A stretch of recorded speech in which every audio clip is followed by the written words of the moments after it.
Hi అండి, welcome back to my channel. ఈరోజు date వచ్చి Jan 16th 2026 కనుమ రోజు వచ్చాము మేము వైజాగ్. మార్నింగ్ తణుకులో 8:30కి స్టార్ట్ అయ్యాము. వైజాగ్ వచ్చేసరికి 2 అయింది. మేము ఇక్కడ అన్నిటికీ వీలుగా ఉంటుందని చెప్పి సెంటర్లోనే తీసుకున్నాము. హోటల్ వచ్చి Daspalla executive court, bus stand దగ్గరలోనే ఉంటుంది. ఇప్పుడు టైం వచ్చి ఈవినింగ్ 4:30 అవుతుంది. మేము వైజాగ్ నుంచి సింహాచలం వెళ్తున్నాము కనుమ రోజు. Central park public park type లోపల అన్నీ ఉంటాయి.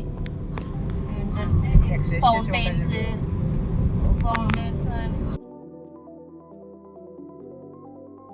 రసమలై చాలా బాగుంటుంది. అది చందు స్వీట్స్ ఎప్పుడు చూడు తిండి కాడ ఫేమస్. మా అక్కనే వైజాగ్ లో బావా, మా అక్కని నూడిల్స్ ఎక్కడ బాగుంటాయి, ఫ్రైడ్ రైస్ ఎక్కడ బాగుంటాయి, ఆర్కే బీచ్ లో ఏం దొరుకుతాయి, ఇలాంటివి అడిగితే మంచిగా చెప్పుద్ది. ఇదేంటిది? ఏదో ఆంధ్ర యూనివర్సిటీయా? మిమ్మల్ని అడుగుతుంటే అవును, ఇది సెంటర్ అనుకుంటే బాగా కొంచెం జనం ఎక్కువ ఉన్నారు.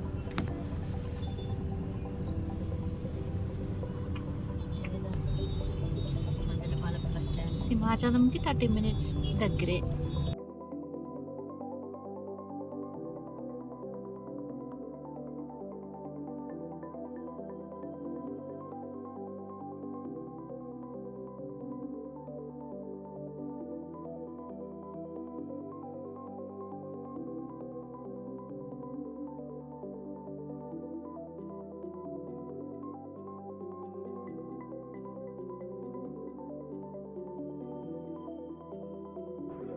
శ్రీ వరాహ లక్ష్మీ నరసింహస్వామి వారి ఆలయం సింహాచలం ఇండియాలోనే అత్యంత శక్తివంతమైన నరసింహస్వామి ఆలయాల్లో ఒకటి.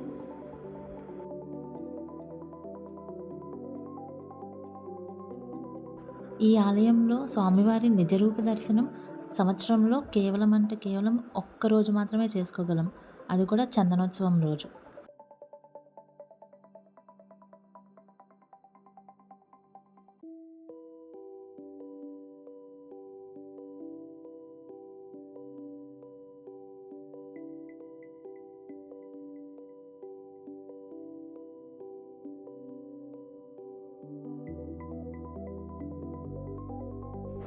మేము కనుమ రోజు వెళ్ళడం వల్ల ఆ రోజు ఈవినింగ్ 6 కల్లా ఆలయం క్లోజ్ చేస్తారంట. ఎందుకంటే 6 తర్వాత ఆలయంలో ఉన్న విగ్రహాలని సింహాచలం ఊర్లో ఊరేగిస్తారంట.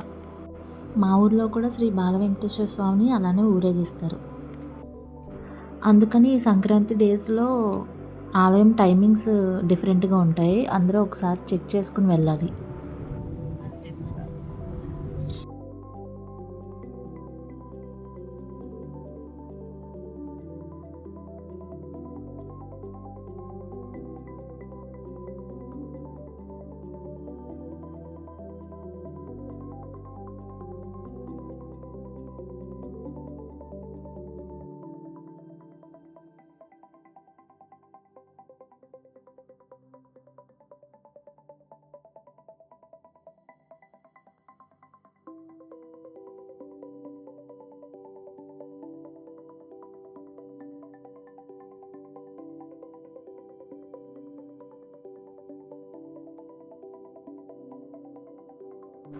లక్కీగా మాకు వితిన్ టైం దర్శనం అయిపోయింది. 300 రూపీస్ దర్శనంకి వెళ్ళాము. చాలా బాగా జరిగింది దర్శనం అయితే.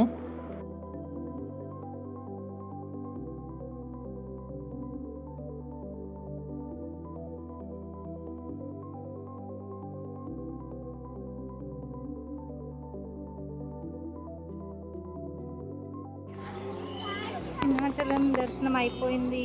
నెక్స్ట్ ఇంకా కనక మహాలక్ష్మి గుడి వైజాగ్. Let's go. శ్రీ కనక మహాలక్ష్మి అమ్మవారి స్థల పురాణం ఏం చెబుతుందంటే, ఈ అమ్మవారిని పూర్వం విశాఖపట్నం ఏలే రాజవంశీకులు వారి గ్రామ దైవంగా పూజించేవారట. శత్రువులు దాడి చేస్తున్న సమయంలో ఈ అమ్మవారికి ఏం జరగకూడదని ఒక బావిలో వదిలిపెట్టారట. ఆ క్రమంలో అమ్మవారి ఎడమ చేయి విరిగిందని చెప్పుకుంటారు. 1912లో కొంతమంది భక్తులకు అమ్మవారి విరిగిపోయిన చేయితో బావిలో కనిపించారట. అయితే 1917లో రోడ్ వైడనింగ్ చేసేటప్పుడు అమ్మవారి విగ్రహాన్ని వేరే ప్లేస్లో పెట్టారంట. అప్పుడు ప్లేగ్ వ్యాధి అనేది చాలా స్ప్రెడ్ అయిందంట. అది మళ్ళీ అమ్మవారిని తీసి ఒరిజినల్ ప్లేస్లో పెట్టంగానే ప్లేగ్ వ్యాధి డిసప్పేర్ అయిపోయిందంట. అసలు ఈ ఆలయం స్పెషల్ ఏంటంటే అమ్మవారికి గర్భగుడి ఉండదు, ఏ పూజారులు ఉండరు. మనం చేత్తో అమ్మవారికి పసుపు కుంకుమార్చన చేయొచ్చు. మరి మీరెప్పుడైనా ఈ అమ్మవారిని దర్శించుకున్నారా?